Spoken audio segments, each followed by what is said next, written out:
उत्तराखंड में हरियाली तीज की धूम। सीएम धामी ने प्रदेशवासियों को दी बधाई, ट्वीट कर की सुख समृद्धि खुशहाली की कामना।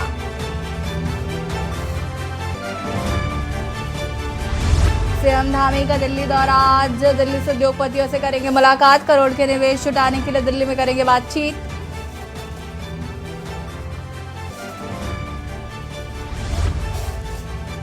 देवभूमि में बारिश का कहर, हर तरफ हाहाकार। बद्रीनाथ हाईवे खस्ता हाल, हाईवे पर 20 भूस्खलन और 11 भूदसाव जोन सक्रिय। मौसम विभाग ने उत्तराखंड के लिए बजाई खतरे की घंटी। दून समेत 5 जिलों में भारी बारिश का अलर्ट, लोगों को सतर्क रहने की दी सलाह।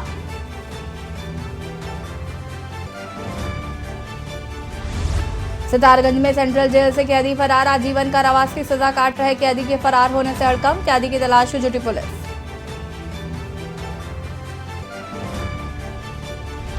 सितंबर में होगी women Uttarakhand premier league, UPL की तर्ज पर सीएयू करेगा आयोजन, 70 खिलाड़ी लेंगे हिस्सा।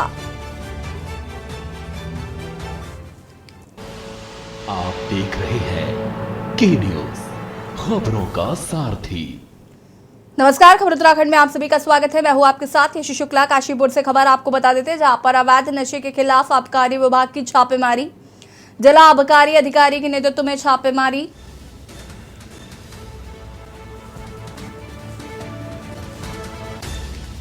संयुक्त टीम द्वारा बरखेड़ी दुर्गापुर के जंगलों में छापेमारी। 6 भट्टियां शराब बनाने के उपकरण, 8000 किलोग्राम लहन नष्ट।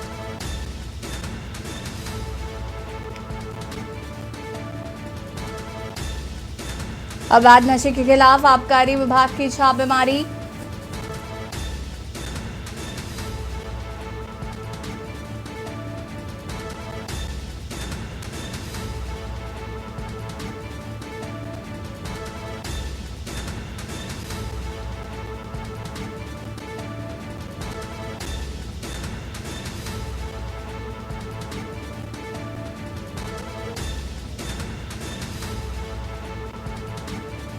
जिला आबकारी अधिकारी के नेतृत्व में छापेमारी की गई।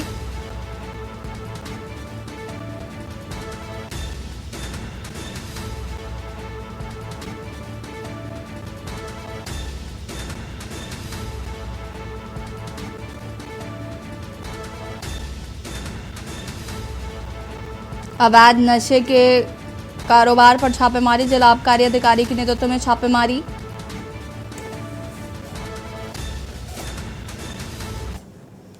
खबर हरिद्वार से, जहां मुख्यमंत्री पुष्कर सिंह धामी के निर्देश के बाद अवैध धार्मिक स्थलों के खिलाफ एक बार फिर जिला प्रशासन द्वारा अभियान शुरू किया गया है।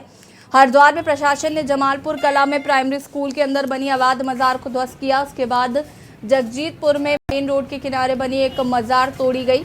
ध्वस्तीकरण की कार्रवाई के दौरान प्रशासन ने काफी सतर्कता बरती और दोनों ओर बैरिकेडिंग लगाकर रास्ते को रोका गया। प्रशासन ने हरिद्वार में और भी अवैध धार्मिक स्थलों को चिन्हित किया है। आने वाले समय पर उन पर भी कार्रवाई हो सकती है।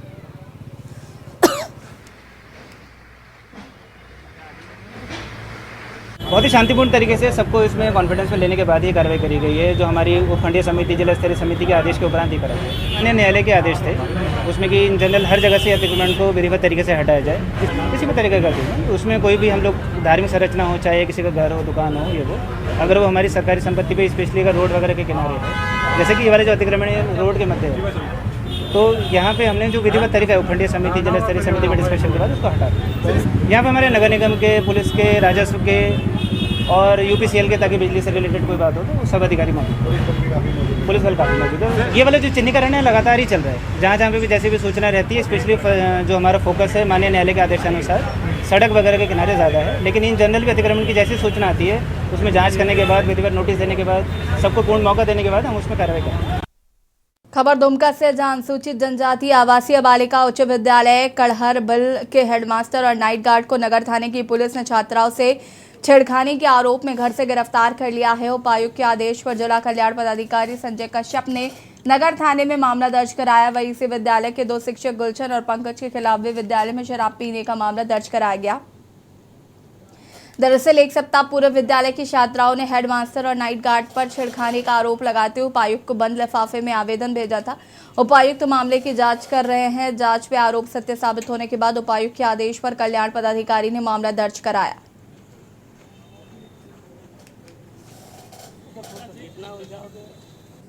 उपायुक्त महोदय को कि विद्यालय में बच्चियों के साथ गलत किया जा रहा है, प्रधानाध्यापक और जो वहाँ पर प्रहरी हैं उनके द्वारा उनके साथ अभद्र व्यवहार किया जा रहा है। इसका जांच किया गया टीम के द्वारा, तो जांच के क्रम में इसकी पुष्टि हुई। एक्चुअली में जो जांच का जो जांच के आधार पे ही हम लोग एफआईआर किए। तो एफआईआर कराया किसने सर? कल्याण विभाग के द्वारा किया गया है। कल्याण विभाग खुद एफआईआर किया। जी। ये मामला सर कब संज्ञान में आया था, कैसे आया था? ये 2 दिन पहले जो है डीसी साहब के पास जो है मामला आया था, तो जांच की एक टीम बनाई गई जिसमें आईएएस प्रोटेक्शन मैडम थी। मौसम विभाग ने एक बार फिर से उत्तराखंड में आफत की भारी बारिश का अलर्ट जारी किया है। मौसम विभाग के निदेशक विक्रम सिंह ने मौसम का पूर्वानुमान जारी करते हुए रविवार से प्रदेश भर में भारी बारिश का अनुमान जताया। मौसम विभाग के निदेशक विक्रम सिंह का कहना है कि रविवार को प्रदेश के 3 जनपद देहरादून, नैनीताल, बागेश्वर में भारी बारिश की संभावना है। इसके बाद 21 से 25 अगस्त को प्रदेश भर के अधिकांश जनपदों में भारी बारिश का अलर्ट है, जबकि 26 अगस्त से भारी बारिश से राहत मिलने की उम्मीद है। नमस्कार, मैं विक्रम सिंह, निदेशक मौसम केंद्र देहरादून से।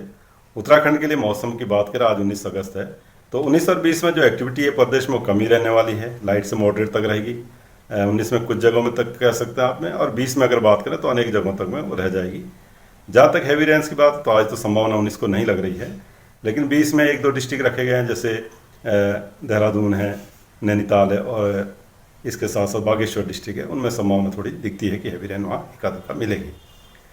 लेकिन ये है कि कल थोड़ी जो थंडरस्टॉर्म एक्टिविटी है वो सब रखी गई है। उसमें चाहे इंटेंस आवर है या वेरी इंटेंस आवर है, वो एकाध जगहों में डिस्ट्रिक्ट्स में अलग अलग डिस्ट्रिक्ट्स में देखने को मिलेंगे।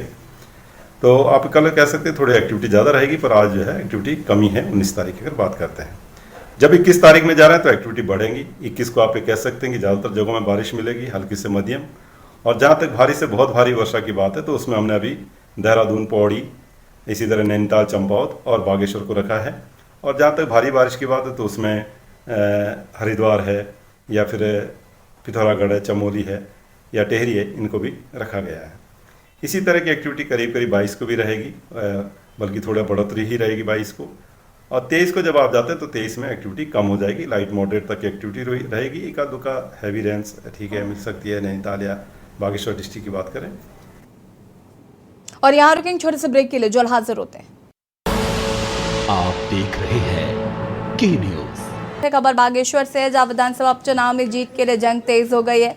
ऐसे में आरोप और प्रत्यारोप का दौर भी शुरू हो गया। बागेश्वर में एक वीडियो वायरल हो रहा है, जिसमें कांग्रेस प्रत्याशी बसंत कुमार के नामांकन दाखिल करने के साथ बागेश्वर में एक जनसभा थी, और वीडियो में बताया कांग्रेस की जनसभा में पीछे की सारी कुर्सियां खाली पड़ी हुई हैं और कांग्रेस प्रत्याशी भाषण दे रहे हैं, और उनके साथ कांग्रेस प्रदेश अध्यक्ष करण मारा भी खड़े थे। बागेश्वर में तेजी से वायरल हो रहे इस वीडियो पर कांग्रेस के वरिष्ठ नेता प्रदीप टमटा का कहना था कि कुर्सियां खाली हो या भरी, बीजेपी की बौखलाहट है। वहीं बीजेपी प्रदेश अध्यक्ष महेंद्र भट्ट का कहना है कि कांग्रेस के लोग खुद ही वीडियो वायरल करते हैं, अगर कुर्सियां खाली थी तो उसमें सफाई देने की क्या जरूरत पड़ी।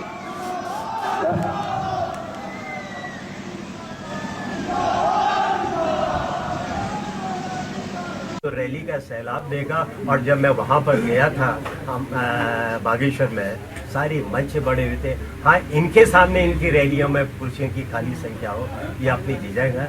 पहले के दृश्य को जो अभी हमारे मैं देख रहा उसको देख लीजिए, तो कुर्सियाँ खाली थी या भरी भी थी। सही तो यह है कि कांग्रेस के लोग ही कांग्रेस के नेताओं का वीडियो वायरल करते हैं, लेकिन अगर कुर्सियाँ खाली थी किसी ने दिखा दी तो उसमें सफाई देने की अवस्था क्या है। पूरा बागेश्वर की जनता जानती है कि कांग्रेस का कोई जनाधार नहीं है, जनता उनके कार्यक्रम आ नहीं रही है। उतनी कुर्सियाँ लगाई क्यों जितने लोग ना हो। तो आखिरकार चाहे वो किसी माध्यम से सोशल मीडिया में आया है, असत्य तो है नहीं, सत्य को नकारना कांग्रेस का नेचर बन गया है। और मैं कह सकता हूं कि कांग्रेस बागेश्वर के अंदर में बुरी तरह हारने जा रही है। खबर रुड़की से है। सिविल लाइंस में चंद्रशेखर चौक पर हिंदू जागरण मंच के कार्यकर्ता एकत्रित हुए और मुख्य सचिव का पुतला फूंक कर नारेबाजी की।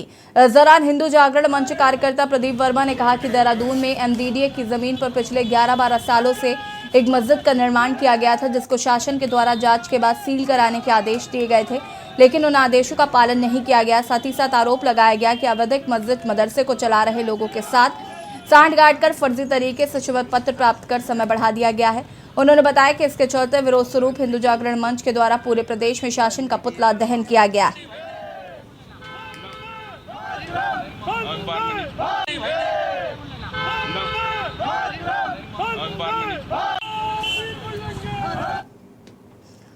खबर देहरादून से है। कैबिनेट मंत्री सतपाल महाराज ने प्रेस कॉन्फ्रेंस की और प्रदेश में भारी बारिश से हुए नुकसान और राहत बचाव कार्यों की जानकारी देते हुए कहा कि भारी बारिश से हरिद्वार और उधम सिंह नगर में काफी नुकसान हुआ है। 19 जुलाई हरिद्वार क्षेत्र का दौरा किया गया था, जहां राज्य सरकार लगातार आपदा प्रभावितों की मदद कर रही है। इतना ही नहीं, 6,336 लाभार्थियों को सरकार ने 5-5 हजार के चेक वितरित किए हैं। 771 लाभार्थी जिनके घर टूटे हैं उनको 44,41,300 रुपए की आर्थिक मदद की गई है। सरकार ने हरिद्वार को आपदा क्षेत्र घोषित किया है। हरिद्वार में सरकार ने 3 महीने का बिजली और पानी का बिल भी माफ किया।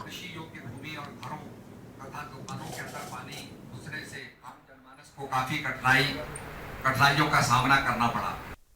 अपनी बात कहूंगा जो आपके 13 एक्ट के खिलाफ किसानों के द्वारा हल्द्वानी में लगातार प्रदर्शन किया जा रहा था, जिसको लेकर सैकड़ों की तादाद में किसान अपने ट्रैक्टरों के साथ सड़क पर उतर आए।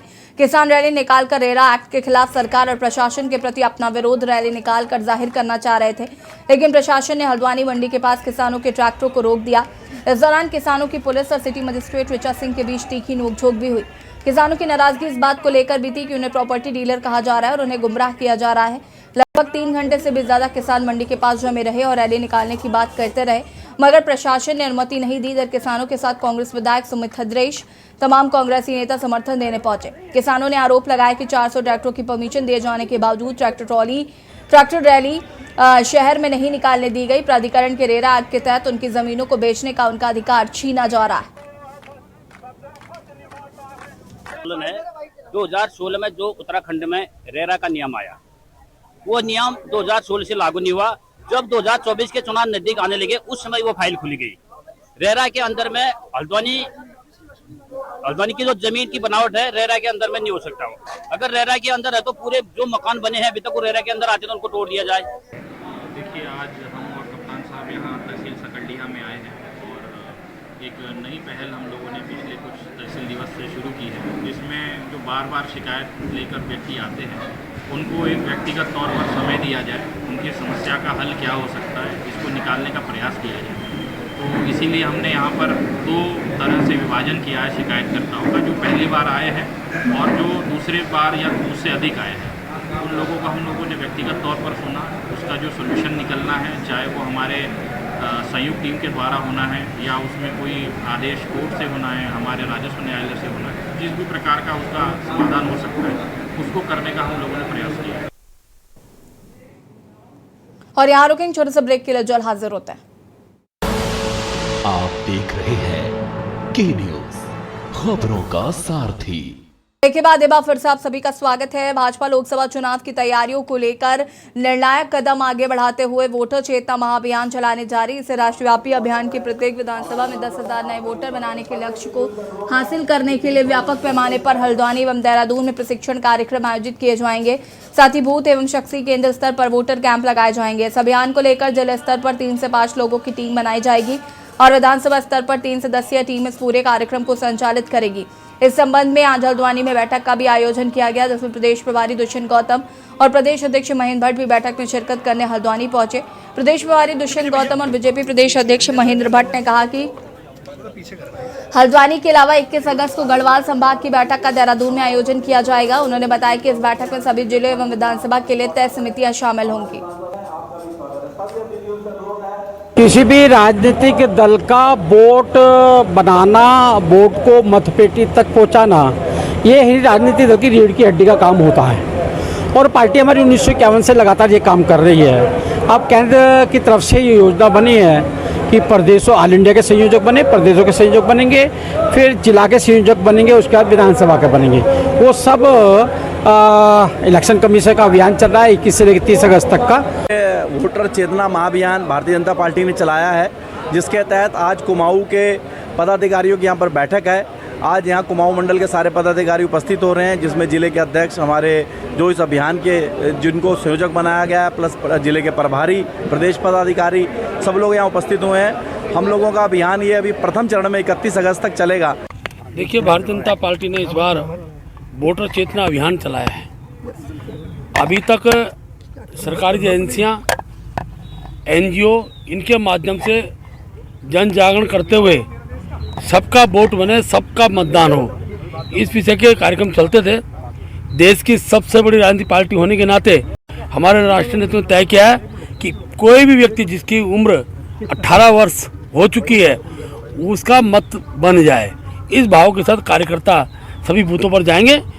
भारतीय जनता पार्टी के लगातार विभिन्न कार्यक्रम संगठन को मजबूत करने के लिए और जनता के बीच में जाने के लिए आते रहते हैं, और ये भी हमारा एक कार्यक्रम है जो वोटर चेतना महाअभियान है। जो नए मतदाता हैं उनको वोटर बनाना और उनका लोकतंत्र में उनकी सहभागिता निश्चित करने के लिए ये आज हमारा एक यहाँ पर प्रशिक्षण वर्ग कुमाऊं मंडल का होने जा रहा है, और जिसमें किस प्रकार से हमने प्रत्येक विधानसभा में जो हमारा लक्ष्य है 10,000 नए मतदाताओं को जोड़ने का, उसको जोड़ने के लिए क्या हमको रणनीति अपनानी है, क्या हमको काम करने हैं और कैसे हमको नए मतदाताओं को जोड़ना है, उसको लेकर यहाँ पर जानकारियाँ दी जाएंगी। आजाद नगर चौक के पास उपकारागार के सामने नवीन गोयल का पाइप और टैंक का बड़ा गोदाम है। बुधवार की रात्रि गोदाम में ज्ञात चोरों के द्वारा लाखों की चोरी की घटना को अंजाम दिया गया। गुरुवार को गोदाम स्वामी नवीन गोयल ने कोतवाली गंगनहर में तहरीर देकर बताया था कि वह बुधवार की शाम अपनी दुकान का ताला लगाकर अपने घर चला गया था। गुरुवार को सुबह वह अपनी दुकान पर पहुंचा, शटर खोलकर अंदर देखा तो दुकान के ऑफिस के दरवाजे का शीशा टूटा हुआ था। वो अलमारी व मेज की दराज से अज्ञात चोरों के द्वारा लगभग 25 लाख रुपए चोरी किए गए थे, जिसके आधार पर पुलिस ने मुकदमा दर्ज किया। पुलिस को मुखबिर की सूचना पर चोरी करने वाले चोरों में से 2 चोर इब्राहिमपुर गांव के सामने आम के बाग में बने खंडहर में चोरी किए गए रुपयों को लेकर आपस में बंटवारा कर रहे हैं। मुखबिर की सूचना पर पुलिस ने 2 अभियुक्तों को मौके से गिरफ्तार किया। गिरफ्तार अभियुक्तों के नाम इंजमाम उल हक व इंतजार उर्फ काला निवासी रामपुर बताए गए हैं, जिनके कब्जे से चोरी के रुपए में से 8 लाख रुपए बरामद किए गए। क्या जो हार्डवेयर की इनकी दुकान है वहाँ पर 25 लाख रुपए कैश होने की सूचना पर मुकदमा दर्ज किया गया था, क्योंकि जो प्राथमिक छानबीन में पता चला कि इनके यहाँ पर कुछ लोग कर्मचारी थे जिनको इन्होंने निकाला था बीच में। इस पर हमारी टीमों ने सुराग रसी पता रसी करी, जिसमें इमामुल हक नाम का एक व्यक्ति था जिसको कुछ दिन पूर्व भी इन्होंने नौकरी से निकाला था, और उसको संपूर्ण जानकारी रहती थी कैश कहाँ रहता है और कितना कैश सेल के बाद रखा जाता है। इसके आधार पर पुलिस टीम लगी थी, उसको गिरफ्तार किया गया। विकासनगर के आसिम बैराज क्षेत्र में उस वक्त हड़कंप मच गया जब बैराज कर्मियों की नजर इंटेक के गेट ऊपरी हिस्से पर एक विशालकाय अजगर पर पड़ी, जिसकी सूचना वन विभाग को दी गई तो वहीं अजगर के गेट पर बैठा होने की सूचना के चलते मौके पर स्थानीय लोगों और राहगीरों की भारी भीड़ जमा हो गई। वहीं सूचना पर मौके पर पहुंची वन विभाग की टीम ने सर्प मित्र मिर्जा को सेफ्टी किट पहनाकर और UJVNL कर्मियों की मदद से अजगर को पकड़ने के रेस्क्यू ऑपरेशन शुरू किया। इस बीच आदिल अजगर का रेस्क्यू कर ही रहे थे कि अचानक अजगर शक्ति नहर में जा गिरा, जिसके चलते अजगर को शक्ति नहर से भी निकाला गया।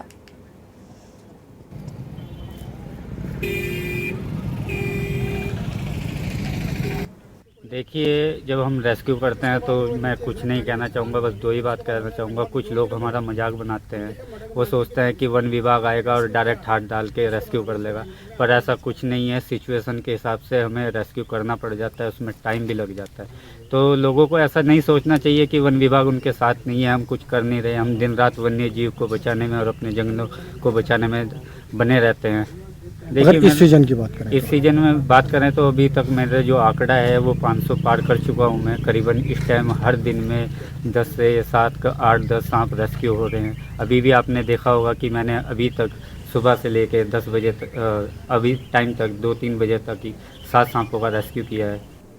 खबर उत्तरकाशी से है, जो आज स्कूली छात्र छात्राओं व आम जनमानस को नशे के दुष्प्रभाव व अन्य सामाजिक कुरीतियों के प्रति जागरूक करने के उद्देश्य से पुलिस अधीक्षक के निर्देशन में उत्तरकाशी पुलिस द्वारा चलाए जा रहे जन जागरूकता अभियान के क्रम में बड़कोट पुलिस द्वारा प्रभारी निरीक्षक के नेतृत्व में राजकीय इंटर कॉलेज बड़कोट में जन जागरूकता शिविर आयोजित कर छात्र छात्राओं को समाज में फैल रहे नशे के दुष्प्रभाव के संबंध में जानकारी दी गई। विशेषकर समाज के युवा वर्ग में फैल रही विसंगतियों दुष्प्रभाव के बारे में विस्तृत रूप से जागरूक किया गया।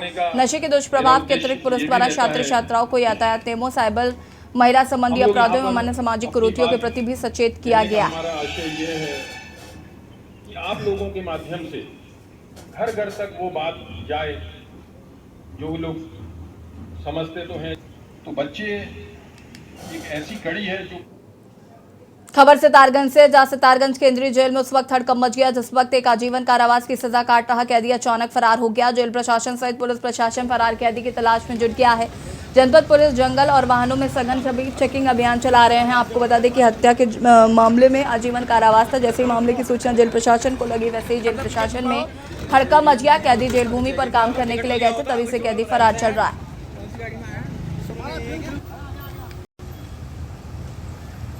जेल विभाग से हमें मौखिक सूचना प्राप्त हुई, उसके आधार पे जो भी हुलिया हमें मिला है, हम उस हुलिये के बेस पे हम लोग सर्च करा रहे हैं। सारे बॉर्डर्स पे करा रहे हैं, जेल में भी कुछ हम जंगल के क्षेत्र में भी कॉम्बिंग करा रहे हैं और इसमें जैसी तहरीर आती है उसमें अभियोग पंजीकृत करके आवश्यक कार्रवाई इसमें की जाएगी। खबर उधम सिंह नगर से, जहां पर नगर पुलिस ने पुलिस वॉलेंटियर सम्मेलन में जनसंवाद कार्यक्रम का आयोजन किया है। पुलिस महानिरीक्षक कुमाऊं डॉक्टर नीलेश आनंद भरने ने पुलिस वॉलेंटियर्स व जनसंवाद को संबोधित किया। इस दौरान पुलिस द्वारा किए गए सराहनीय कार्यों को एलईडी स्क्रीन पर प्रदर्शित किया गया। रुद्रपुर स्थित नगर निगम सभागार में पुलिस वॉलेंटियर सम्मेलन व जनसंवाद कार्यक्रम का आयोजन किया गया, जिसमें मुख्य अतिथि के रूप में पहुंचे पुलिस महानिरीक्षक कुमाऊं डॉक्टर नीलेश आनंद भरने पहुंचे। रुद्रपुर में नगर निगम में जो है आज पूरा उधम सिंह नगर जिले के जो तमाम जो है सम्राट नागरिकगण, जो एनजीओज और जो सामाजिक क्षेत्र में जो कार्य करते हैं, ऐसे तमाम लोगों को आज यहाँ रुद्रपुर बुलाया गया था।